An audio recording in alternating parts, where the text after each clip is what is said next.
The Raven by Edgar Allan Poe. Read by Andy Walker.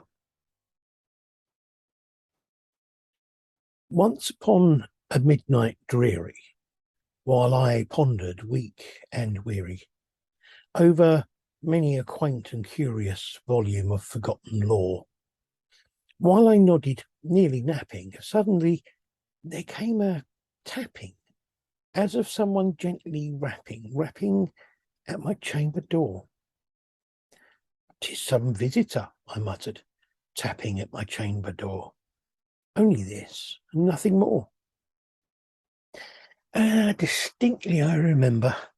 It was in the bleak December, and each separate dying ember wrought its ghost upon the floor. Eagerly I wished the morrow. Vainly I had sought to borrow from my books secrets of sorrow for the lost Lenore, for the rare and radiant maiden whom the angels name Lenore, nameless here forevermore. And the silken, sad, uncertain rustling of each purple curtain thrilled me, filled me with fantastic terrors never felt before. So that now, to still the beating of my heart, I stood repeating, "'Tis some visitor entreating entrance at my chamber door. Some late visitor entreating entrance at my chamber door. This it is, and nothing more." Presently my soul grew stronger, hesitating then no longer. "Sir," said I, or "Madam, truly your forgiveness I implore. But the fact is, I was napping, and so gently you came rapping, and so faintly you came tapping at my chamber door, that I scarce was sure I heard you." Here I opened wide the door. Darkness there, and nothing more. Deep into that darkness peering, long I stood there, wondering, fearing, doubting, dreaming dreams no mortals ever dared to dream before. But the silence was unbroken, and the stillness gave no token, and the only word there spoken was the whispered word, "Lenore." This I whispered, and an echo murmured back the word, "Lenore."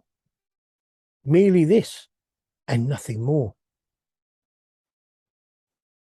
Back into the chamber turning, all my soul within me burning, soon again I heard a tapping somewhat louder than before. "Surely," said I, "surely that is something at my window lattice. Let me see then what thereat is, and this mystery explore. Let my heart be still a moment, and this mystery explore. 'Tis the wind, and nothing more." Open here I flung the shutter, when, with many a flit and flutter, there stepped a stately raven of the saintly days of yore. Not the least obeisance made he, not a minute stopped or stayed he, but with mine of lord or lady perched upon my chamber door, perched upon a bust of Pallas just above my chamber door, perched and sat, and nothing more. Then this ebony bird, beguiling my sad fancy into smiling, by the grave and stern decorum of the countenance it wore. "Though thy crest be shorn and shaven, thou," I said, "art sure no craven, ghastly, grim, and ancient raven, wandering from the nightly shore. Tell me what thy lordly name is on the night's Plutonian shore." Quoth the raven, "Nevermore." Much I marvelled this ungainly fowl to hear discourse so plainly, though its answer little meaning little relevance he bore. For we cannot help agreeing that no living human being ever yet was blessed with seeing bird above his chamber door, bird or beast upon the sculptured bust above his chamber door, with such a name as Nevermore. But the raven, sitting lowly on the placid bust, spoke only that one word, as if his soul in that one word he did outpour. Nothing further than he uttered, not a feather then he fluttered, till I scarcely more than muttered, other friends have flown before. On the morrow he will leave me as my hopes have flown before. Then the bird said, Nevermore. Startled at the stillness broken by reply so aptly spoken. Doubtless, said I, what it utters is its only stock and store, caught from some unhappy master, whom unmercifully disaster followed fast and followed faster, till his songs one burden bore, till the dirges of his hope that melancholy burden bore of nevermore. But the raven, still beguiling all my fancy into smiling, straight I wheeled a cushioned seat in front of bird and bust and door.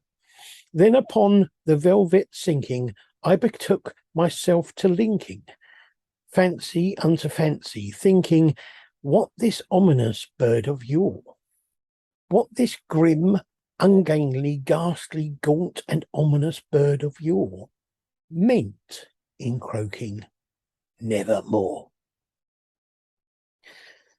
This I sat engaged in guessing, but no syllable expressing, to the fowl whose fiery eyes now burned into my bosom's core. This and more I sat divining, with my head at ease reclining, on the cushion's velvet lining that the lamplight gloated o'er. But whose velvet violet lining, with the lamplight gloating o'er, shall press, nevermore. Then methought the air grew denser, perfumed from an unseen censer, swung by a seraphim whose footfalls tinkled on the tufted floor. Wretch, I cried, thy God hath lent thee. By these angels he hath sent thee respite, and nephany from thy memories of Lenore. Quaff, oh quaff, this kind Nephily, and forget this lost Lenore. Quoth the raven, nevermore. Prophet, said I, thing of evil, prophet still if bird or devil, whether tempter sent or whether tempest tossed thee here ashore.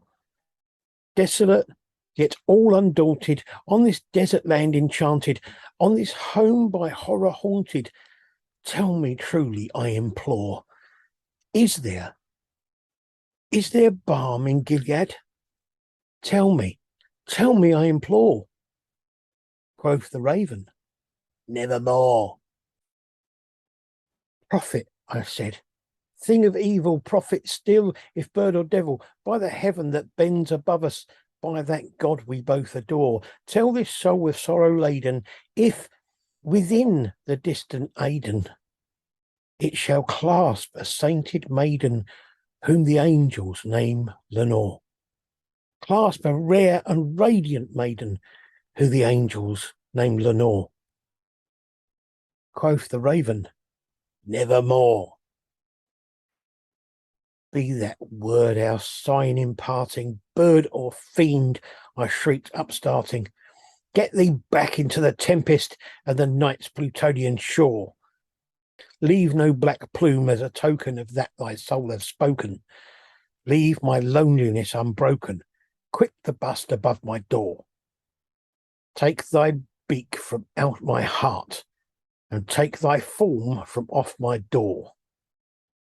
Quoth the raven, nevermore.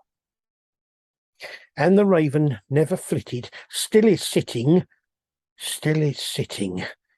on the pallid bust of Pallas, just above my chamber door, and his eyes have all the seeming of a demon's that is dreaming, and the lamplight o'er him streaming throws his shadow on the floor.